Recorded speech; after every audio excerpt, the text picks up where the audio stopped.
Between the 1/5 fundings in 1800s, over 1 million Europeans vanished from coastal towns across the Mediterranean. They weren't lost at sea, they were taken. The Barbary corsairs turned entire populations into commodities, and what happened to captives in the slave markets of North Africa would reshape European foreign policy for centuries. This is the history they don't teach in school. Picture this, it's 2 o'clock in the morning in 1631. In a tiny Irish village called Baltimore, 237 people are jolted awake by blood-curdling screams piercing through the darkness. Pirates from North Africa are breaking down their doors with brutal force. They're dragging men, women, and children straight out of their beds, shackling them in the streets while their homes are set ablaze behind them. The flames illuminate a scene of absolute terror. Before the first rays of sunrise touch the Irish coast, every single one of these villagers is crammed onto ships, heading across the Mediterranean toward Algeria. Their entire world has been torn apart in a matter of hours. Among the terrified captives is a young woman named Joan Broadbrook. This girl had never ventured beyond the boundaries of her small village. She couldn't have imagined, in her wildest nightmares, that men from a civilization she didn't even know existed would come for her in the dead of night, stealing her away from everything she'd ever known. After 3 weeks of horrifying journey across the sea, Joan finds herself standing on an elevated platform in a bustling slave market in Algiers. She's on full display for potential buyers who circle around her like merchants examining livestock at a fair. These weren't spontaneous or random attacks carried out by opportunistic criminals. These were meticulously coordinated military operations with specific, calculated targets. The corsairs prioritized young women and children above all else because they commanded the highest prices in the slave markets. Their youth meant decades of potential labor or service.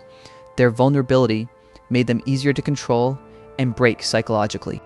Now imagine what it was like to live on the coast of Spain, Italy, France, or even Ireland during this dark period of history. Every single night, when you went to sleep, you'd be wondering if tonight was the night.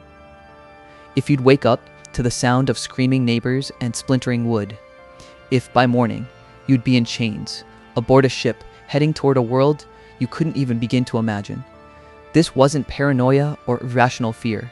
For 250 years, that was the actual reality of coastal life in these regions. Entire coastal villages and towns were completely abandoned as populations fled inland.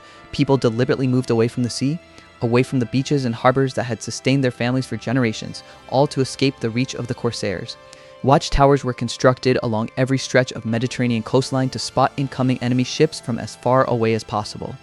Church bells were designated as warning systems, ringing frantically to alert communities of approaching attacks.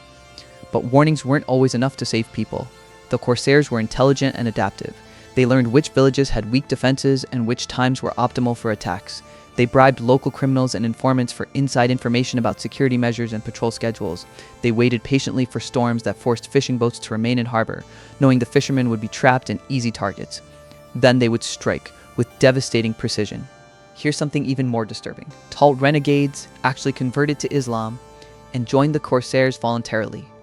These traders knew European languages, European customs, European military weaknesses, and defensive strategies. They became invaluable guides for the raids, helping corsairs navigate unfamiliar territories and exploit vulnerabilities. The most infamous of these renegades was Simon de Dancer, a Dutch captain who switched sides and became one of the wealthiest corsairs operating out of Algiers. He personally was responsible for capturing thousands of his own countrymen and selling them in the markets for profit. The lesson here is dark but clear. Money has no loyalty. Nationality meant absolutely nothing when there was gold on the table. And there was a tremendous amount of gold on that table. Let me tell you about another woman whose story was documented. Maria ter Mittelin was a Dutch woman, captured in 1731 at just 22 years old, while she was traveling on a merchant ship near the coast of Spain. The pirates boarded the vessel at dawn, moving with practiced efficiency. They showed absolutely no mercy to men over 40 years old, considering them useless for hard labor and worthless for resale. Their bodies were simply thrown overboard into the sea like garbage. The young men who had value were immediately chained. All the women, regardless of age, were chained as well. Then the ship turned south, toward North Africa. These strangers squeezed her arms to test their strength, run their hands across her body without permission, examine every inch of her as if she's nothing more than an object. Because in their eyes, that's exactly what she's become. Property. They appraise her worth at roughly 8 oxen, which is actually less than what a quality horse would cost in that market. And here's what makes this even more devastating. Joan wasn't an isolated case, not even close. Between 1530 and 1780, a staggering period of 250 years, over 1 million Europeans were captured and sold as slaves throughout North Africa and the Ottoman Empire. We're talking about Spanish villagers, Italian fishermen, French farmers, and people from places as far north as Iceland and Ireland, places that seemed impossibly distant from the Mediterranean world. This is the story that Europe collectively decided to forget and bury deep in the pages of history that nobody wants to read. Why? Because admitting this horrific truth meant acknowledging that for 2.5 centuries, the Mediterranean Sea was essentially a slaughterhouse, where Europeans themselves were the merchandise being traded. And what happened to these women once they reached the harems and households of their captors? That's the part of history no one wants you to discover. If you're new to this channel, make sure you subscribe and hit that like button. This channel is dedicated to uncovering the brutal, uncomfortable stories that history deliberately buried and hoped we'd never find. To truly understand what happened to Joan and the millions of others who shared her fate, you need to understand exactly who took them and why. The Barbary Pirates weren't just random criminals operating independently. These were state-sponsored predators, functioning as an organized industry from strategic bases in Algiers, Tunis, Tripoli, and Salé. The Ottoman Empire backed them directly and officially. Every single slave sold in their markets meant tax revenue flowing into the Sultan's treasury. Let that sink in for a moment. This wasn't mere piracy in the traditional sense. This was a calculated, systematic industry of human trafficking. Their naval fleets would sail toward European coastal towns and villages, sometimes deploying 30 ships simultaneously in coordinated attacks. They struck at night or at the break of dawn, precisely when villages were at their most vulnerable and defenseless. They plundered everything they could physically carry away: gold, silver, food supplies, valuable goods. But their primary target, their most profitable commodity, was always people. Because unlike gold or silver, a human being could be sold, used, resold, and exploited over and over again throughout their lifetime. Think deeply about that reality for a moment. To these corsairs, you weren't a human being with thoughts, feelings, dreams, or a family. You were an investment, a renewable resource, something to be captured, sold, used, worked to exhaustion, and then sold again when your usefulness in one place was depleted. This cycle would continue until there was literally nothing left of you. In 1627, their reach extended all the way to Iceland, the northernmost point of Europe that most people didn't even think was accessible. 400 people were captured from this remote island that most Europeans couldn't even locate on a map. Imagine being an Icelandic farmer, living in what you thought was the edge of the known world, suddenly waking up to armed men speaking Arabic as they break down your door. These are men from a continent you couldn't even point to on a map, representing a culture you knew absolutely nothing about. The scale of these operations is truly staggering when you look at the numbers. In 1544, the feared corsair leader Harrowing Barbarossa, known as Redbeard, attacked the Italian coast and captured 7,000 people in a single summer season. 7,000 human beings. That's not a raid or a random attack. That's a harvest. That's industrial-scale human trafficking.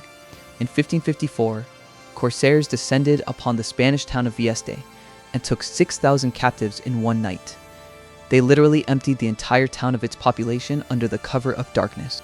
Maria spent 17 agonizing days confined in the cargo hold of that ship, chained alongside 40 other terrified women. The space was so impossibly tight that they physically couldn't lie down to sleep. They sat hunched against each other in positions that caused excruciating pain, trapped in complete darkness. There were no portholes, no candles, no source of light whatsoever. The smell became unbearable as the days wore on.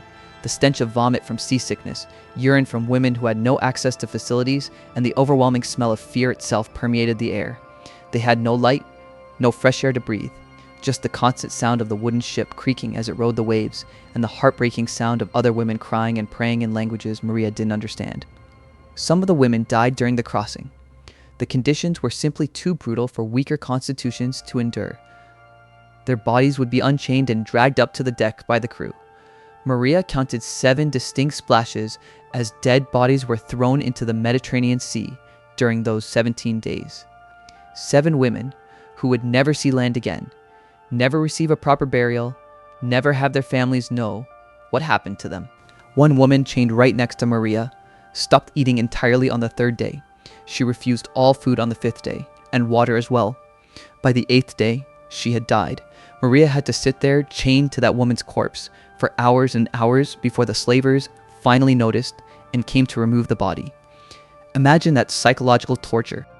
When the ship finally reached Algiers, they pulled Maria and the surviving women up onto the deck. Maria hadn't seen sunlight in over 2 weeks. When she emerged, the bright North African sun was so intense it felt like needles being driven into her eyes. She couldn't see properly for several minutes. When her vision finally cleared and adjusted, the first thing she saw were the brilliant white walls of Algiers gleaming in the Mediterranean sunshine. It might have been beautiful under different circumstances. The second thing she saw when she looked down was the sprawling slave market below, where her fate would be decided. The process these captives went through was brutally efficient, refined over decades of practice. The newly arrived captives were immediately taken to public bathhouses, where they were washed and cleaned. Their wounds, if they had any, were treated just enough so they wouldn't die before the sale. Dead merchandise had no value. Then they were sorted and categorized like cattle, being prepared for auction. Strong young men were designated for manual labor or for service in the galleys, rowing the very ships that would capture more slaves. Most galley slaves died within 5 years from the horrific conditions. They were chained to their oars, unable to move from that position, fed just barely enough to maintain their strength for rowing, beaten regularly to maintain the rhythm. Educated men who could read and write were sold as tutors, accountants, or craftsmen.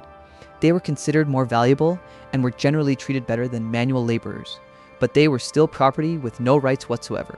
Young children were trained as domestic servants. The youngest ones, particularly those under 10, were sometimes converted to Islam and raised in the faith of their captors. These children would grow up never knowing where they truly came from, never learning their real family names, their heritage, completely erased. Women over 35 were typically assigned to domestic work, cooking, cleaning, laundry, the invisible and endless labor that kept wealthy households functioning. They worked from before sunrise to late at night, rarely acknowledged, easily replaced. But young women between the ages of 15 and 30, they were the single most valuable category of merchandise in the entire slave market. They were destined for harems, concubinage, and uses that the historical records often don't explicitly state, but are easy to infer. Before any sale could take place, there came the inspection process. This was one of the most dehumanizing aspects of the entire ordeal. The women were taken to elevated platforms in the center of the market, placed on display like animals at a livestock auction.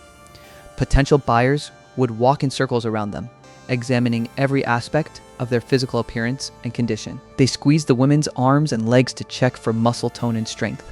They forcibly pulled open their mouths to inspect their teeth for signs of disease or age. They examined every visible inch of skin looking for scars, diseases, or any defects that might lower the value. And in many markets, especially in the major trading centers of Algiers and Tunis, women were stripped completely naked for inspection. Nothing was hidden, nothing was left to imagination or modesty. Buyers ran their hands over bodies that didn't belong to them, touched whatever they wanted to touch, violated these women's dignity in ways that are difficult to fully articulate. There was no concept of consent, no acknowledgement of humanity. A French Franciscan friar named Pierre Dan worked tirelessly in the mission of rescuing Christian captives in Algiers. Starting in 1634, he carefully documented what he personally witnessed in these slave markets, creating one of the few detailed eyewitness accounts we have. He wrote that Christian women were routinely put on full naked display in public squares, treated and inspected exactly like livestock at an animal market. Buyers would touch them everywhere, examining every part of their bodies to verify their health and physical condition. The young women would cry, naturally, but any sign of resistance was met with immediate and violent beatings. The slave traders would strike them repeatedly until they learned that resistance was completely useless and would only bring more pain. This horror wasn't hidden away in dark buildings or secret locations. It happened in broad daylight, in public squares, witnessed by thousands of people going about their daily business. It was completely legal according to the laws of these regions. It was completely accepted as normal commerce. Now put yourself in Joan Broadbrook's position for a moment. Imagine being this young woman from a tiny Irish village where she knew literally everyone by name. A place where her biggest worry in life had been whether the harvest would be good that year, whether there would be enough food for winter. She'd never been touched intimately by any man. In her culture, such things only happened after marriage with someone you chose, someone who spoke your language and knew your family. Third, and this is absolutely crucial to understand, no European slave had any legal rights whatsoever in these societies. None. She could not testify in a court of law, even as a witness to a crime. She could not own any property, not even the clothes on her back. She could not refuse her owner anything, no matter what was demanded. She could not leave the house without explicit permission. She was, in every legal and social sense, an object, a thing, a piece of property with no more legal rights than a chair or a carpet. This wasn't metaphorical. This was literal legal status. Most enslaved women ended up in one of three general situations, each with its own particular horrors. First, brutal domestic work. Endless cleaning, cooking from before dawn, childcare for the owner's legitimate children, laundry, serving. These women worked 16 to 18 hours every day with almost no rest. They faced frequent punishments for even minor mistakes. A slightly burned meal could mean a severe beating. A broken dish could mean no food for 3 days. Most of these domestic slaves rarely saw the outside of the house they worked in. They aged rapidly under the brutal conditions. When they could no longer work effectively, usually by their late 30s or early 40s, they were sold to poorer buyers for whatever price they could get, or simply abandoned in the streets to beg or starve. Second situation, concubinage. If the woman was young and considered attractive by her owner, he used her sexually whenever he wanted. In wealthy households, especially among merchants and officials, there were often multiple concubines living under one roof. These women competed against each other constantly for attention and small favors from the owner. A woman's status could rise or fall dramatically based on his shifting preferences. If a concubine gave birth to a son, her status improved significantly within the household. She might even gain some small freedoms or privileges. But daughters were worth far less in this system. Too many daughters without sons, or too many years without pregnancy, and the concubine would be sold off or demoted to regular domestic work, replaced by a younger woman. The third reality, many slaves were bought and sold multiple times throughout their lives. This wasn't uncommon at all. Each sale was a fresh trauma, a new public inspection where their bodies were examined, a new owner with completely different demands, and new forms of cruelty to learn and adapt to. Some women were sold 5, 6, even 10 times in their lifetimes. Every sale meant starting completely over, learning new household rules, new expectations, new strategies for survival, figuring out another day. But there was one particular destination that was feared above all others by the enslaved women who heard about it: the imperial harem of the Ottoman Sultan in Istanbul. The harem wasn't a single building or room like you might imagine. It was a massive architectural complex inside the famous Topkapi Palace. Over 400 separate rooms, multiple courtyards, elaborate bathhouses, kitchens, storage areas, gardens. At its peak population, it held between 500 and 1,000 women simultaneously. It was essentially a city of women, a self-contained world, and all of them were property of the Sultan. Most of the women in the imperial harem weren't actually European. The majority were Circassian and Georgian slaves from the Caucasus region, who were considered the most beautiful according to Ottoman aesthetic standards of the time. Their light skin and distinctive features were highly prized, but Europeans were definitely present as a rare and valuable minority. To even reach the imperial harem as a potential candidate, a slave had to meet extremely specific criteria. She had to be extraordinarily beautiful by Ottoman standards, young, usually between 12 and 18 years old, and she had to survive a brutal, multi-stage selection process that rejected most candidates. The Sultan's purchasing agents would travel to slave markets across the entire Ottoman Empire, searching constantly for suitable candidates. They bought the most promising young women and brought them back to the palace for additional, more detailed evaluation. This included physical inspections that made the public market examinations look gentle in comparison, tests of their temperament, learning ability, health, fertility indicators, and their potential ability to please the Sultan physically. Most candidates were ultimately rejected after this evaluation and sold to other wealthy buyers. Only a very small percentage was actually accepted into the imperial harem. Once inside those walls, intensive training began immediately. It lasted for years. New slaves learned to speak Turkish fluently, Ottoman etiquette and court protocol, music on traditional instruments, various forms of dance, embroidery and other crafts, calligraphy and writing. They were taught exactly how to walk gracefully, how to speak properly, how to look at a man of high rank, and crucially, when to look away and lower their eyes. The goal of all this training was to transform them into refined, educated companions, deemed worthy of potentially spending time with the Sultan himself. But here's the brutal truth that shatters every romantic fantasy people have about the harem. Of the 500 to 1,000 women living in that complex at any given time, only a small fraction, maybe 50 to 100 at most, would ever see the Sultan in person, even from a distance. And of those few who actually saw him, only a tiny handful, maybe 5 to 10 women in an entire generation, would actually be summoned to spend the night with him. The rest of the women lived in permanent limbo, not free, obviously, but also not serving the purpose for which they had been captured, trained, and kept.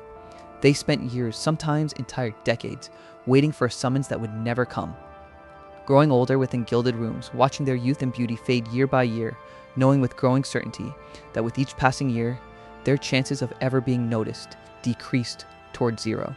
And when a sultan died and a new one took the throne, all the women who hadn't given birth to children of the deceased sultan were immediately transferred to the old palace, a separate complex. There they lived out the rest of their lives in even greater isolation than before. They never left those walls, never married, never had children, never experienced freedom. They simply existed behind high walls until death finally came. Ottoman administrative records mention a European slave identified only as Francesca in the documents.